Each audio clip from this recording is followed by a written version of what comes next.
Jai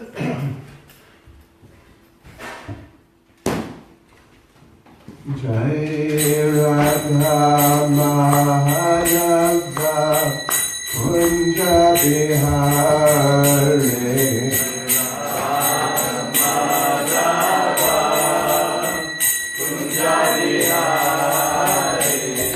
Jaya Radha Madhava Kunja Bihare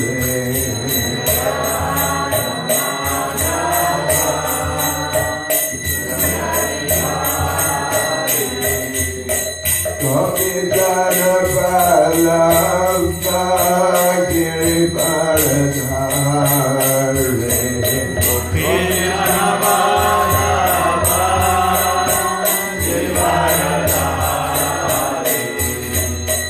Gopijana Vallabha Girivaradhare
Gopijana Vallabha Girivaradhare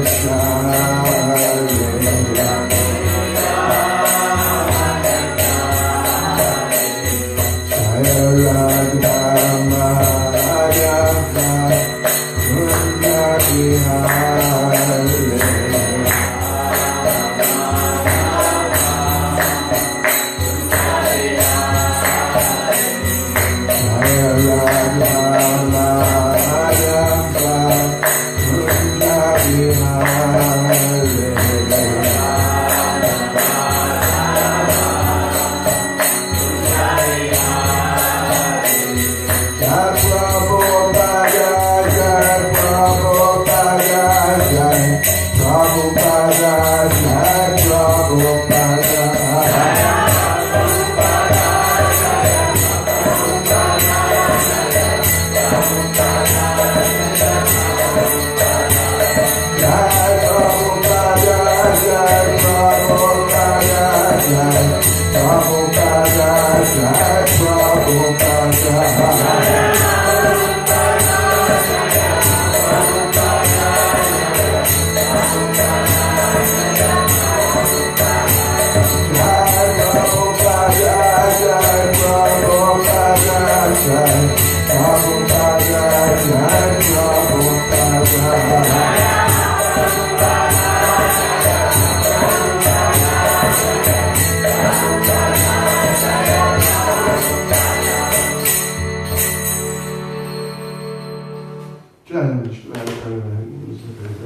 His Divine Grace, A.C. Bhakti Swami, Srila Prabhupada Ki.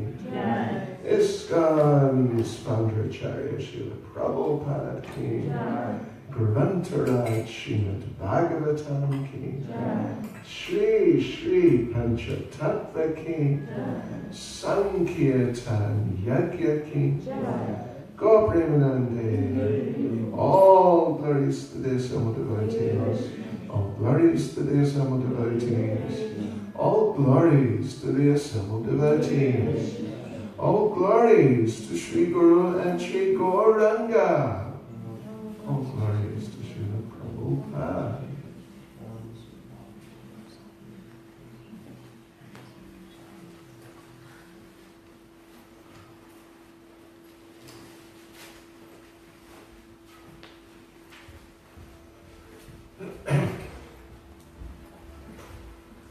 Om Namo Bhagavate Vasudevaya.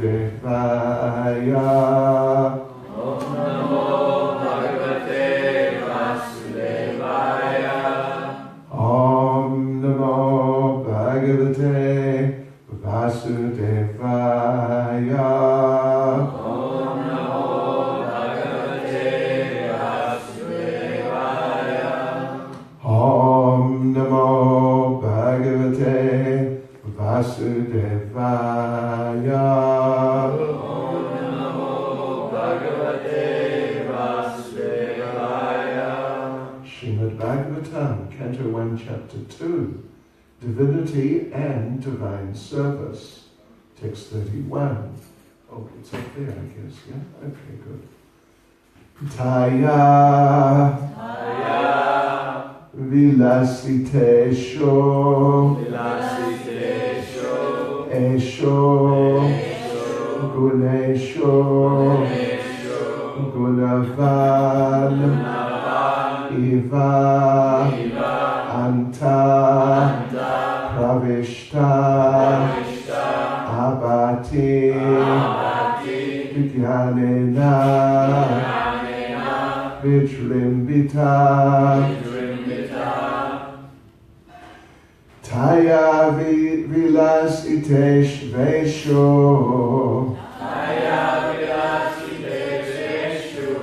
Gunesho Gunavaniva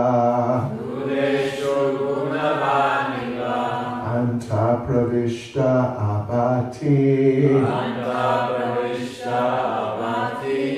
Vijnanena Vijrimbita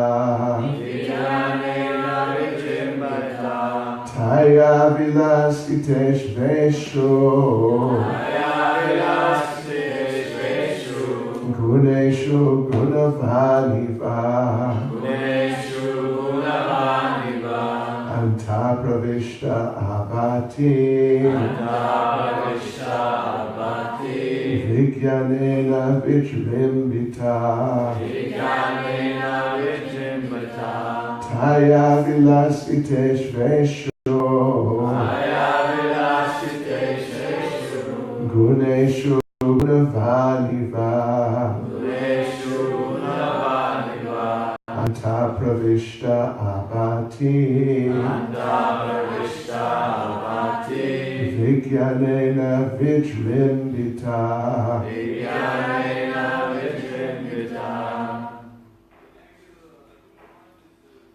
Yes, gentlemen, please, someone chant with us. Taya Vilasite Veshu Guneshu Gunavaniva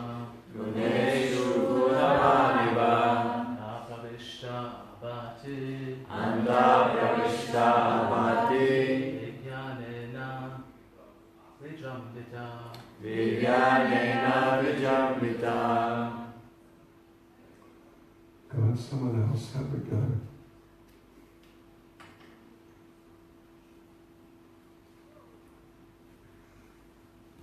Okay, anyway.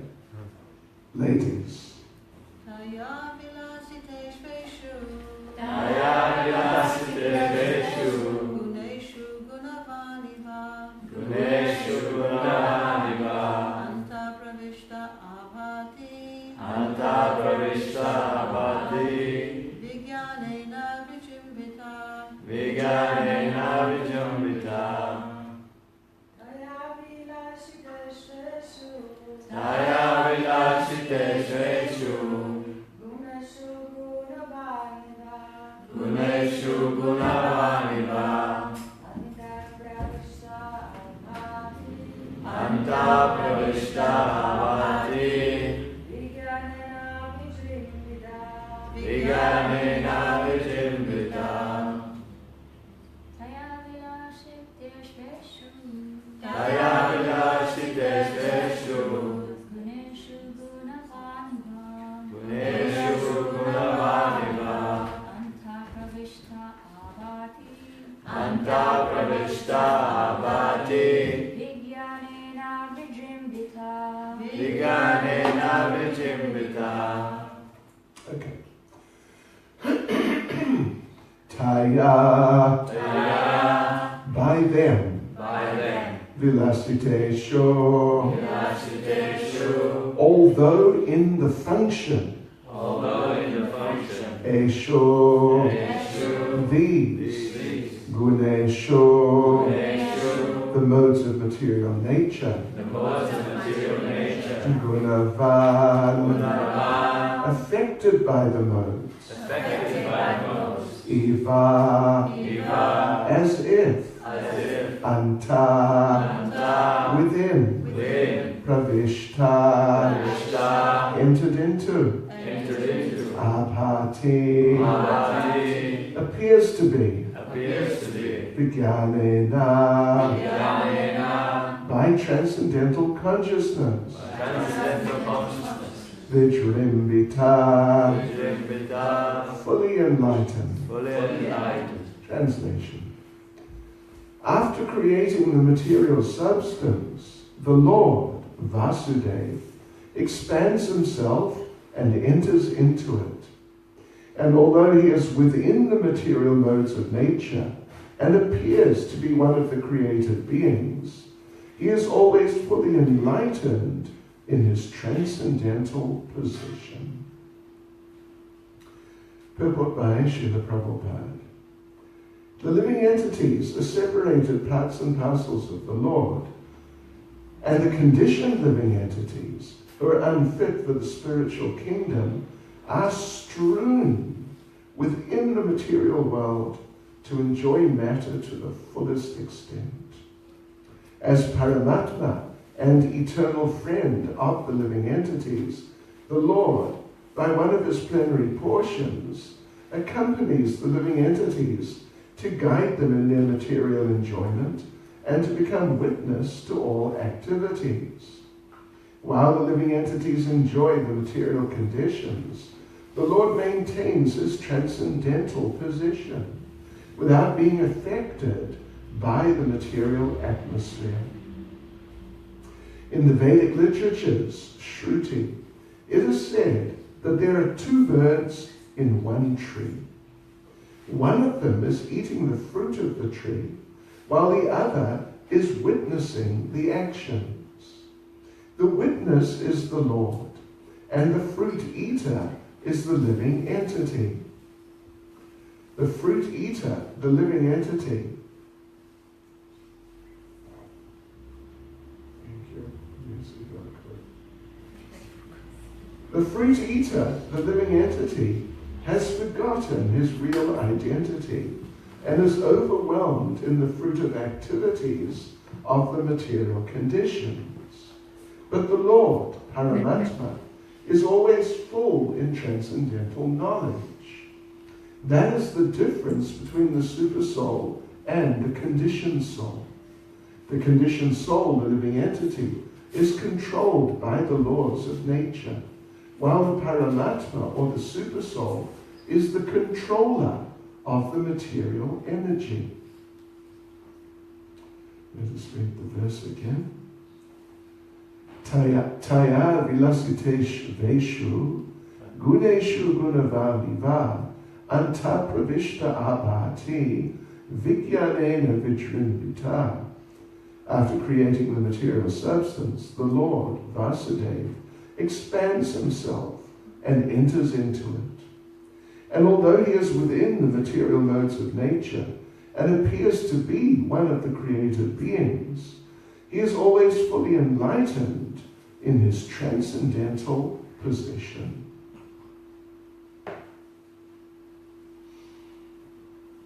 Nama Om Vishnu Padaya Krishna Prestaya Bhutale HH Bhakti Swami Namane Namaste Saraswati Devi Gauravani Pachane Nirvishesha Shunyavadi Paschachade Jatane Sri Krishna Chaitanya Prabhu Nityananda Shri Advaita Gadadhar Shivas Adi Gaura Bhakta Vrinda Hare Krishna, Krishna Krishna, Hare Hare, Hare Rama, Rama Rama, Hare Hare. Vanchakaptarubhyascha kripa sindhubhya evacha patitanam pavanebhyo vaishnavebhyo namo namaha. So, Hare Krishna devotees, this is now the second chapter of the first canto of Srimad Bhagavatam. So we're right in the beginning of Srimad Bhagavatam, more or less. And this second chapter, something like the second chapter in Bhagavad Gita. So the second chapter is setting the scene, laying the foundations for the discussions which are to come by establishing some of the main, most essential points which are going to be discussed throughout the Srimad Bhagavatam. So already the process of devotional service and the different levels of the process of devotional service have been briefly delineated very nicely in very foundational type ways, and just really giving a very wonderful insight into the process and how it works and the effects it has on someone who's really trying to apply it. And now here, the nature of the Supreme Personality of Godhead is being presented, and who he is, what he is, and how he is not just like us. So this is all very, well, we use the term foundational. And it's similar, in principle, it's similar to the second chapter of Bhagavad Gita, which is titled, what's the title of the second chapter of the Bhagavad Gita, devotees? Context of the Gita summarized. Thank you. Yes. We should, familiarize ourselves with these things and really try and go into Bhagavad Gita. So, contents of the Gita summarized. And that's what it is. And the second chapter of Srimad Bhagavatam is basically, perhaps not quite as explicitly and so completely clearly, but still in essence, it is an introduction to the topics, the subjects which are going to be discussed further and which make up the Srimad Bhagavatam. So here, of course, as we read, the nature of the Supreme Personality of Godhead is being contrasted with the natures of the conditioned souls within this material world. Who is actually speaking here? Is it Shukadev or is it Sutta Goswami? Oh gosh. Anyway, either Sutta or Shukadev. discussing here. Let's just so there are, so it must be, looks like it's Sutta.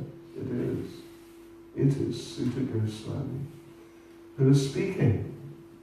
And he's contrasting the nature of the Supreme Personality of Godhead with the natures of the conditioned souls, and bringing out some very important points that in certain respects, and depending on what sort of consciousness a person may have, the conditioned souls and the Supreme Personality of Godhead, at least as he appears within this material world, they may appear, they not just appear, they actually have some similarities. They certainly have. The Supreme Personality of Godhead, when he appears within this world, he is conscious, he is living, he has senses, he has intelligence, mind, emotions, all these different aspects of a, you could say, typical personal nature. The Supreme Personality of Godhead has also. And the living entities, they also have. And of course, not just the human beings, but all the living entities. They share these types of features of character with the Supreme Lord. They're all persons. They're all conscious, living, etc., as we said. So it's the potential is there then for people to become confused and to consider the Supreme Personality of Godhead to be not just on the level of the living entities, but to simply be one of the conditioned souls within this material world.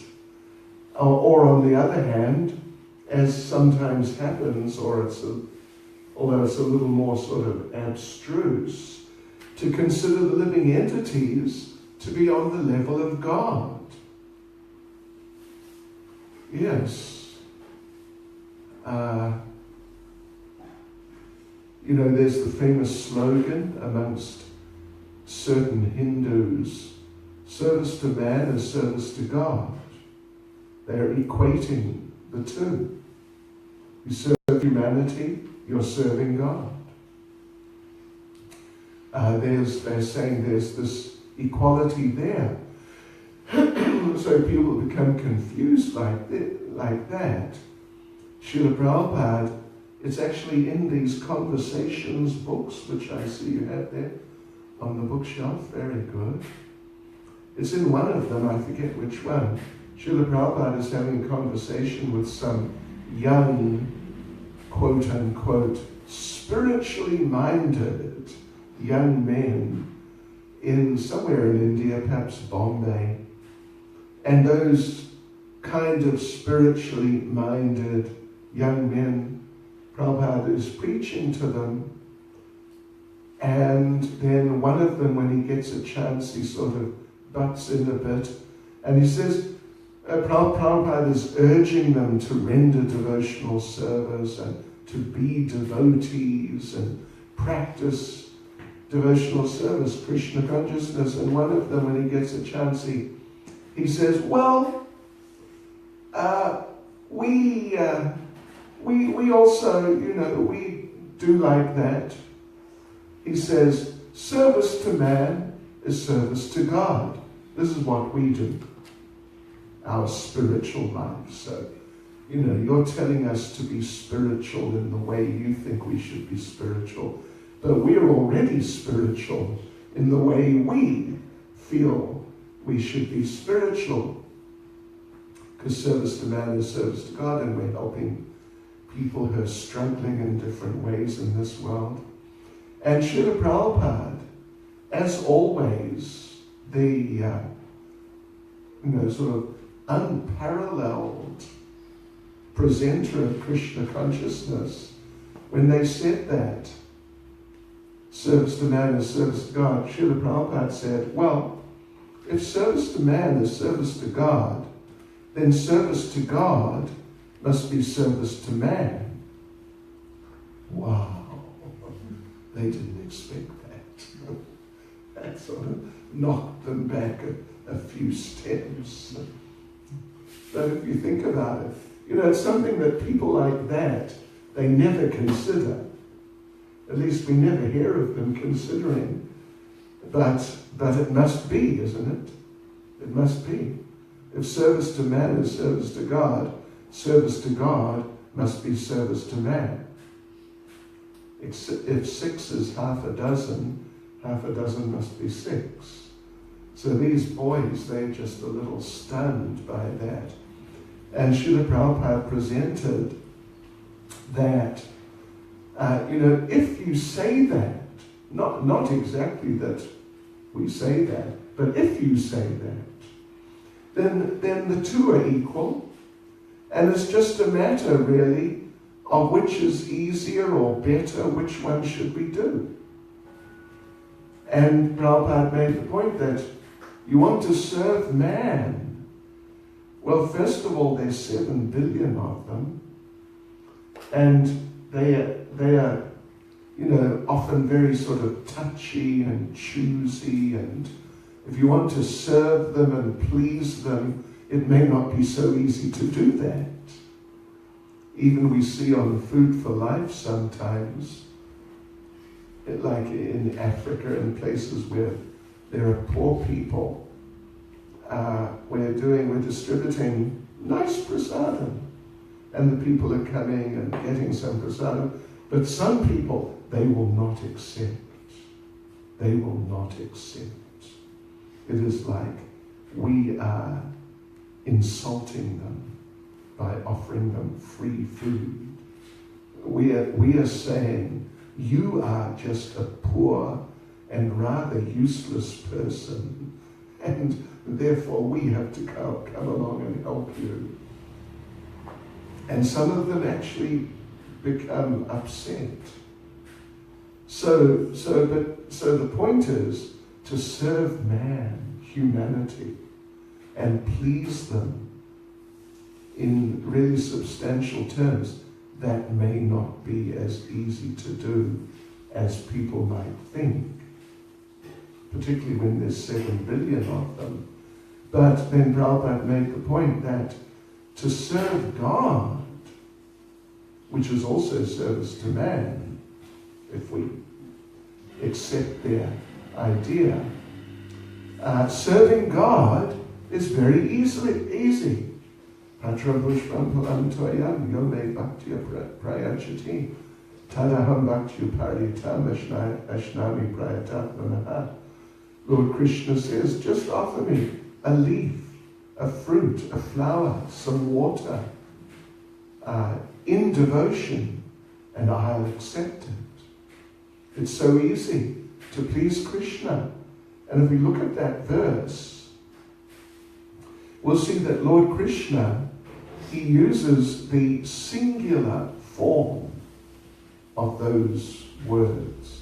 One leaf, one fruit, one flower.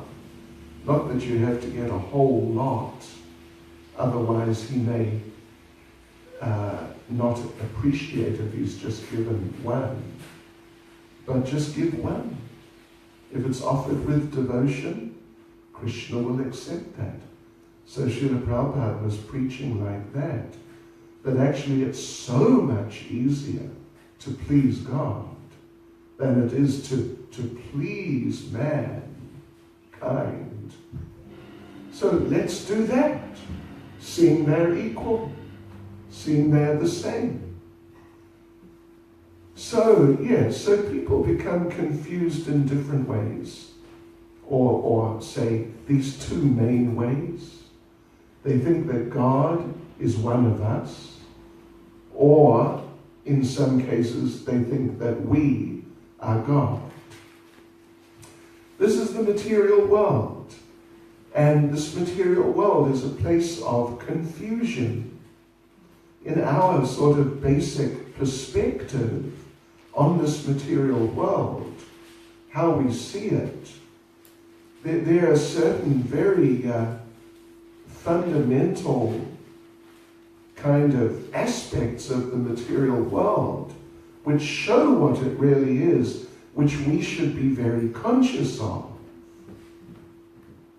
And one of them is that in this material world, confusion reigns. Confusion is king. It is unbelievable. If you think about it, of course we have to think about it, because we're also prone to become confused ourselves.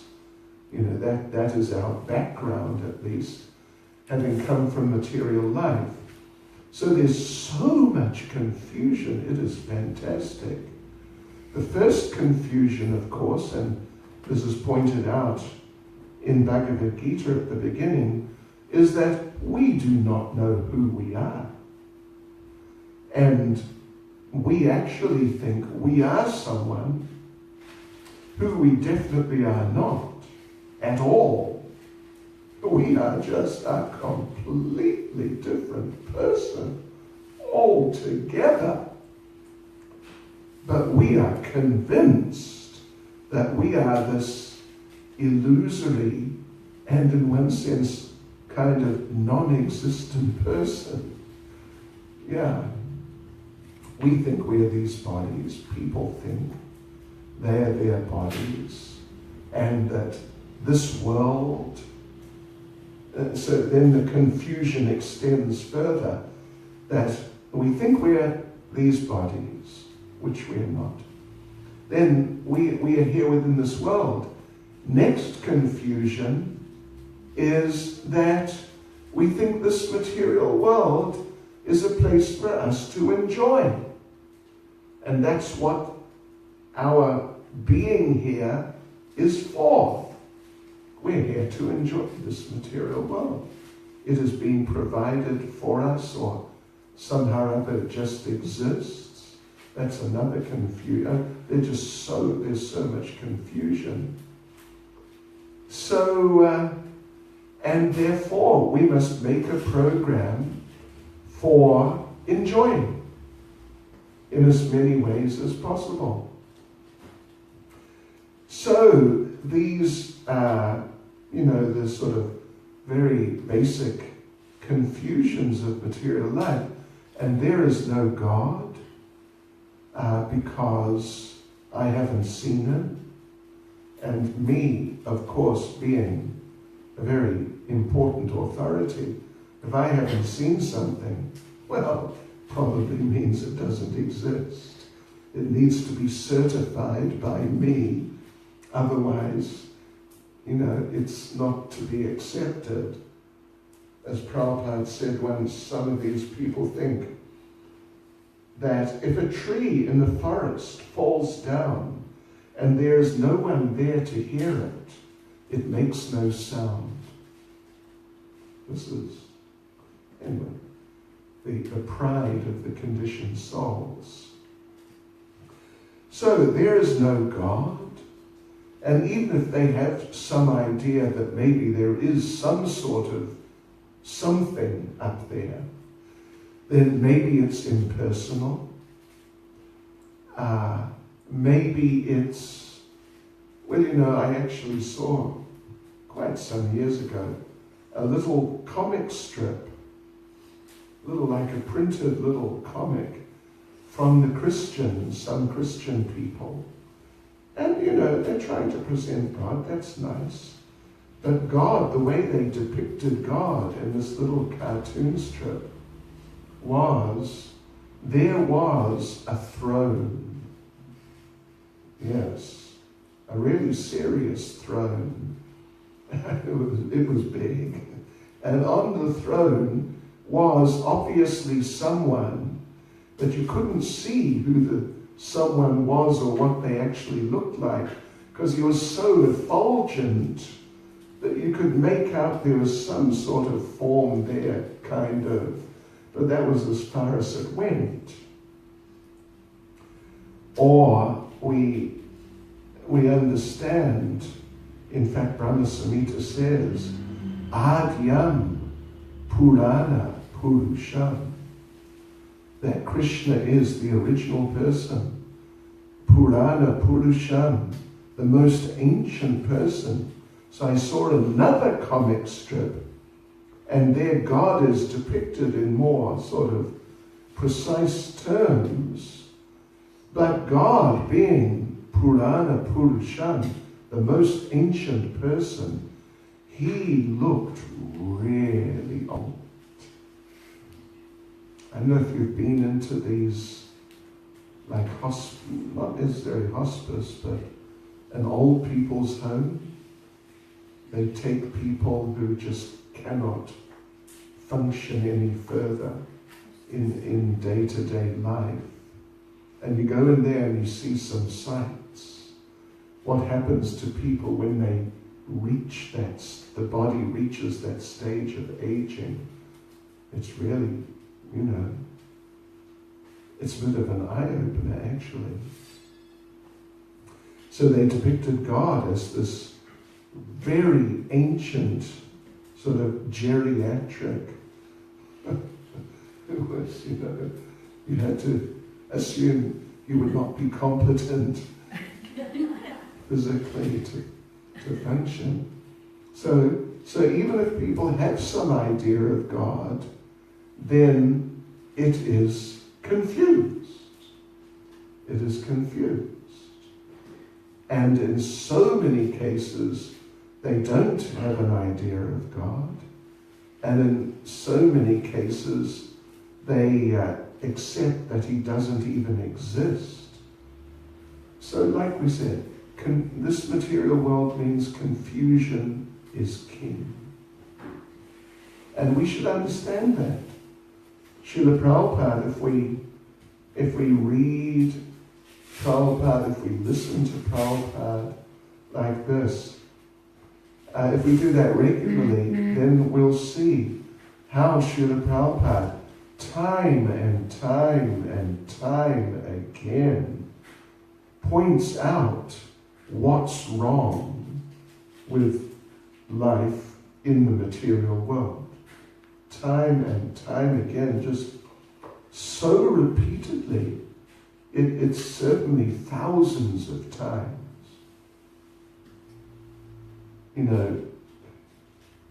It's not just that Prabhupada one time said, this material world is illusory, we should get out of it. Okay, I said that, let's go on to something else now. But Prabhupada repeated it and repeated it. And repetition, Prabhupada said, is the mother of remembrance. So that is to help us to get it through into our heads that we're not these bodies. The material world is not a place for enjoyment, but rather we are the eternal servants of Krishna. Therefore we must render devotional service time and time again, just repeatedly. Srila Prabhupada once was having a conversation with some Christian clergyman of some sort somewhere. And Prabhupada, as he would normally do with people like that, pointed out that one of the 10 commandments, I think the 5th commandment, says, "Thou shalt not kill." And Prabhupada started pressing the man on this point, particularly in relation to meat eating. And he kept pressing. And then he kept pressing. And then he kept pressing. And the man said to him, "Okay, thank you. Thank you for making that point. Let's discuss something else." And Srila Prabhupada said, "No, until you get this point, there's no point of discussing something else. It won't really help you." So when it comes to these very fundamental and foundational points. Repetition is so important, on and on and on, because the nature of this material world is confusion reigns, and even ourselves as devotees, and what to speak of the materialistic people,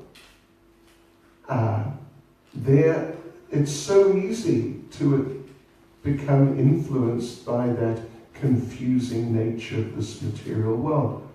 We were reading the other day in Durban, South Africa. The morning I left, it was Monday morning this week. We were reading, I forget the actual verse, but one verse in Srimad Bhagavatam, in which Srila Prabhupada was, would you believe, making the same point. And Srila Prabhupada was talking about how the material energy acts in these terms, in terms of bewildering the thinking of the conditioned soul. And Srila Prabhupada expressed it in a very, I found it very interesting way. Srila Prabhupada said, the conditioned souls here are under attack. They're under attack from the material nature. And what is the nature of that attack? And sort of, what is the goal? What is the attacker trying to achieve by that attack? What the attacker, Maya, the material nature, Maya Devi, is trying to achieve, she is trying to forcibly inject into our consciousness the enjoying spirit of enjoying within this material world. This is actually what Maya Devi is trying to do. Trying to infect us with this spirit, with this idea. First of all, with the idea that this material world is enjoyable. It's the right thing to do to try to enjoy it. And then inspire us how to enjoy it. We could do this, we could do that, and we could achieve this, and we could achieve that. And it's all very wonderful. So I think we've had enough experience as devotees to be able to recognize that this is certainly at least one thing which happens in this material world. That even as devotees, we're chanting Hare Krishna, we're chanting our rounds, following the regulative principles, hopefully, and rendering some service, and reading the books, and associating, and all these things, the way of life of Krishna consciousness. But it happens, isn't it, unless it's only me, that Maya, something, tries to influence us, to feel that actually I could, and I should, it would be good to enjoy in this material world. Am I the only one, or has it happened to any of you ever? Once or twice? A day? All the time? An hour? A minute? Yeah. So this is Maya. And the way Prabhupada put it there, it really struck me. We're under attack. It's actually attack. It's not just like, well, the material world is like that. What can you do? You just have to kind of deal with it. As if it's, semi-passive. It's not really passive, but it's active. we're under attack. Attack means it's active. So that's going on in this material world. And as being pointed out here, one of the great manifestations of that is this confusion about who we are and who is the Supreme Personality of Godhead, and to think that the Supreme Personality of Godhead is just another one of us, and therefore we don't need to take him seriously. We don't need to worry about him. We can just forget about him. So, yes, Krishna, when he comes,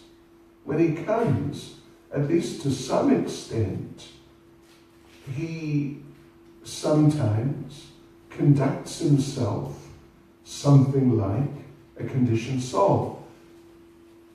We mentioned, was it the night before last, I think, about Lord Chaitanya particularly, that he was not showing himself regularly to be the Supreme Personality of Godhead.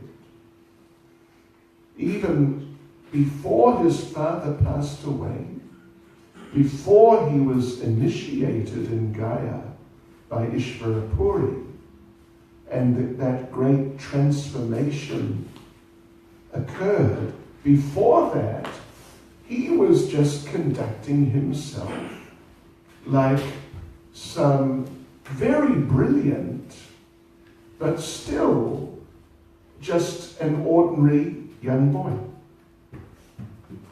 Very, very intelligent, just outstanding, but still just another one of the young boys, a special young boy, but still just one of the young boys. And for example, you may know, he used to harass Kolavecha Shrita, who was a devotee, very great devotee, who was living a very, very sort of meager existence, selling bananas and banana leaves and other parts of banana palms, just to somehow eke out an existence. He did not have some big international banana company. He was a one-man show. And whatever he got, which was not much, he would give half of it for the worship of the Ganges. And Lord Chaitanya, after school, would come and harass him practically every day. That, I want some bananas. Okay, this is the price. And Kolavecha Shrita would always quote the correct price. He wouldn't inflate it to allow for some negotiation and reduction. He would quote the right price. And Lord Chaitanya would harass him that your bananas are so expensive. You're making such a big profit. I know it, because you're making so much money, you can afford to give half of it away for the worship of the Ganges. You must be making so much. So you got to give me a discount. And Kolavecha Shrita would say, look, if you think my bananas are too expensive, just go to the next one and buy from them. It's okay, I don't mind. But Lord Chaitanya would say, no. We have a long-standing business relationship. I don't want to, change it, but you must give me a discount. And after a while, the Kolavecha Shrita would say, okay, just give whatever you want. And it went on for years. Means like at least 10 years. It went on. It was more or less a daily event. Here he comes again. So, but he didn't know that Lord Chaitanya was the Supreme Lord. Eventually, when in the Mahaprakash Leela, eventually when Lord Chaitanya started to reveal to the devotees that he actually is the Supreme Lord, Kolavecha Sridhar was not there, he was at home. And Lord Chaitanya called for him. Kolavecha Sridhar, like Advaita Acharya, as we said last night, he was praying for the Lord to descend because he knew the people are just too fallen. The Lord, only the Lord can help them. So he was praying like that. So anyway, the Lord called for him during that Mahaprakash Leela and sent some devotees to get him from his little hut some distance away. So they went and they said, you know how you've been praying for Krishna to descend? Yes, sure. Well, he has descended and he's calling for you. You must come. And Kolavecha Sridhar just fainted and they had to carry him there because he didn't know. Even Krishna himself, when Krishna comes, when Krishna came 5,000 years ago, sometimes, of course, he did sort of miraculous, very superhuman things. But a lot of the time, as far as people would see, he was not maybe so exceptional. He was a cowherd boy. And apparently just one of the cowherd boys. Then he came to Dwaraka, or came to Mathura, then Dwaraka. And a lot of the time he was just living as a prince. Not always like every day, all day, just doing things, just, completely beyond the capacity of a human being. So therefore confusion arises, and particularly amongst people who already have an attitude problem. An attitude problem. They kind of, not exactly causelessly, because there is a cause, you have to dig beneath the surface to find it.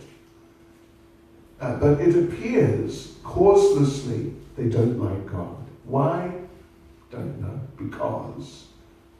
You know what children are like sometimes. We want you to do this. No. Why? Because. Kind of causeless.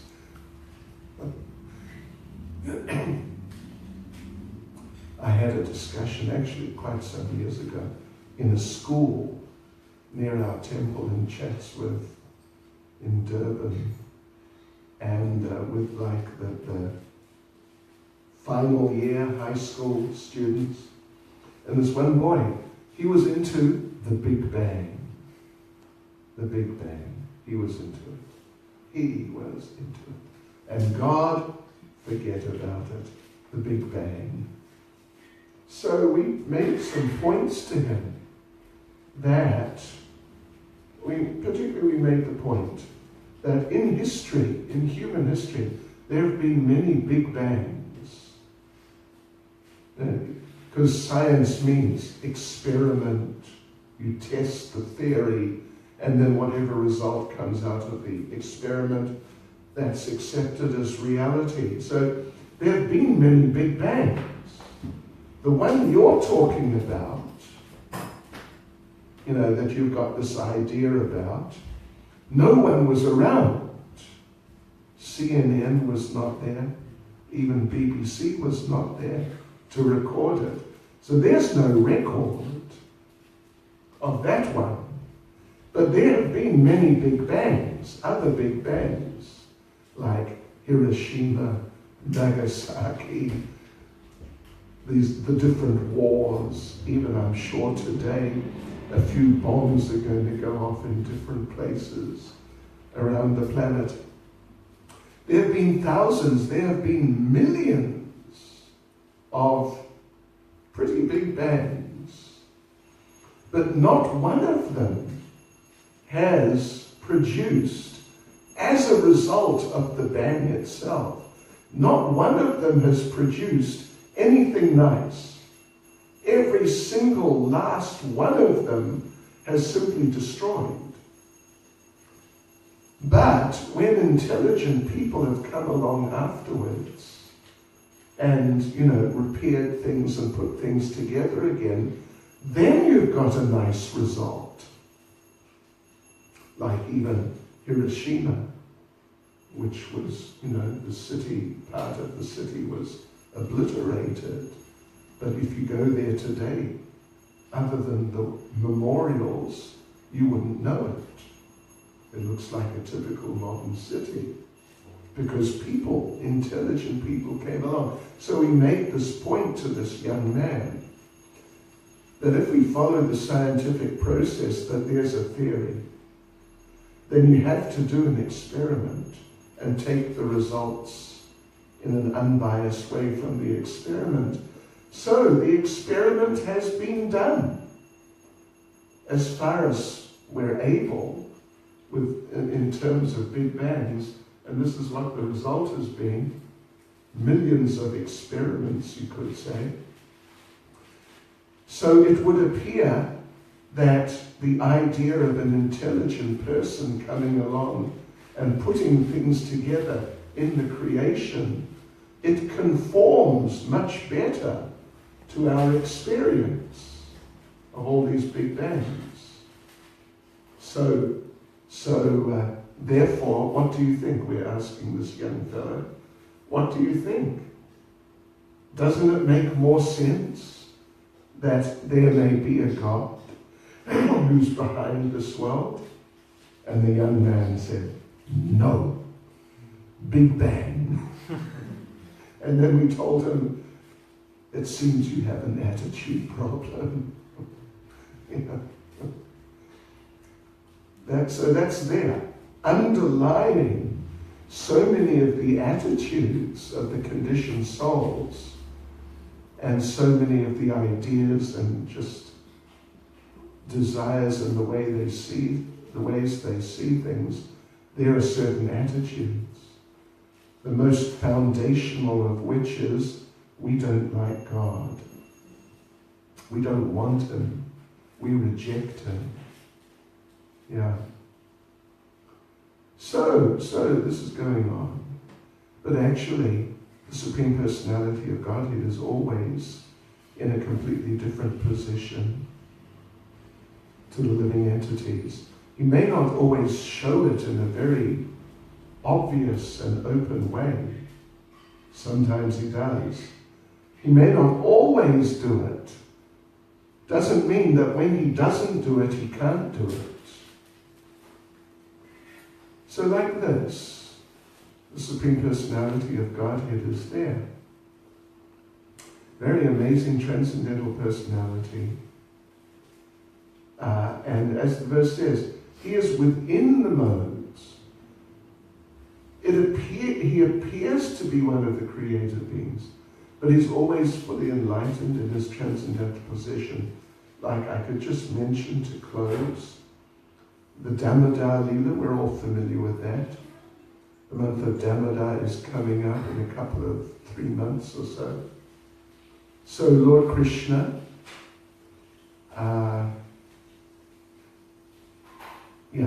Lord Krishna, he was tied. Mother Yashoda, of course, struggled to tie him. Only after some time was she able to tie him. So the question arises, why was she not able to tie him? And a possible answer to the question is, because Krishna has mystical powers. And he may be little boy with a waist like that. And this tall. But still, everything is within him.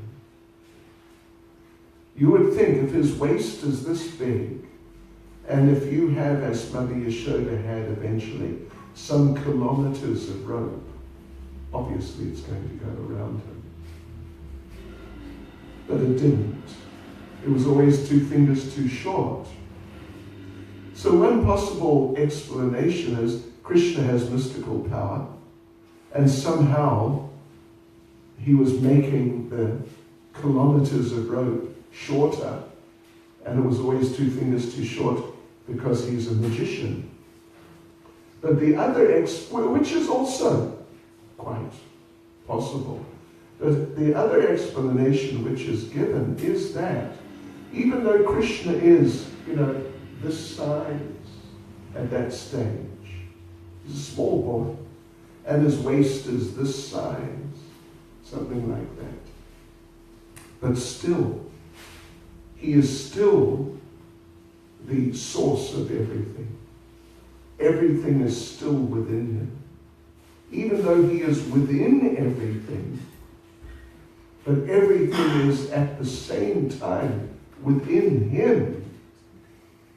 And that was shown in the pastime of Mother Yashoda, Lord Balaram accusing Krishna of eating dirt. And Mother Yashoda looked in his mouth, and what did she see? The whole universe, the planets. And she saw herself. And she saw Krishna within Krishna's mouth. All these things. So this is all part of the Chintya Veda Tattva. Krishna can be within the world, but still the world is within him.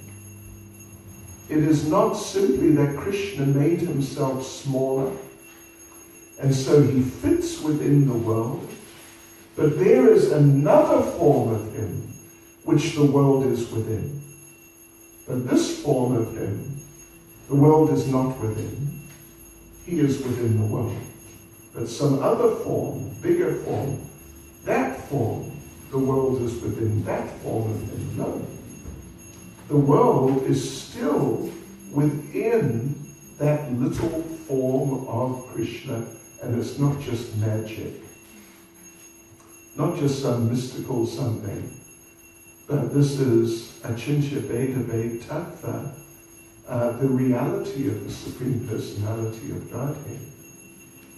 And the devotees, even though at a certain point these things can't be understood by just the ordinary attempts of the mind to analyze materially, but the devotees, because of their Krishna consciousness, the devotees are able to accept these things without just being like, silly fools or just accept anything. Whatever Mr. Trump says, yes, it must be right. Not just silly fools like that. But the devotees are able to actually accept in reasonable ways that Krishna, in that Damodar Lila, he was within the universe, but still the universe was within him, and therefore the rope was too short. Because no matter how much rope you have, you can't have enough to put it around the universe. Yeah, you just can't. And that was really the problem for Mother Yashoda. She didn't have enough rope to go around the universe. That was the problem. Not that Krishna was somehow shrinking the rope, but she couldn't see it. But, he's very clear that he did it. No. Because even though he is within everything, but everything is still within him. Hare Krishna. And today, we're going out. We're not going to let the weather put us off, are we? No. No. No or no? No. No.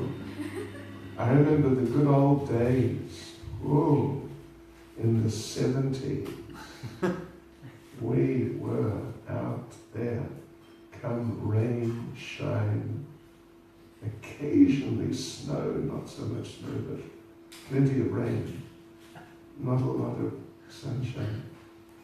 But we were out there and we'd find ways to deal with it. Yeah. So yes, let's go out and give the people the nectar of Krishna consciousness. Hare Krishna. Srila Prabhupada ki Jai. Srila Prabhupada ki Jai. Srila Prabhupada ki Jai. Go Premanand. Haribo. His Holiness Bhakti Caitanya Swami ki Jai. All the devotees ki Jai.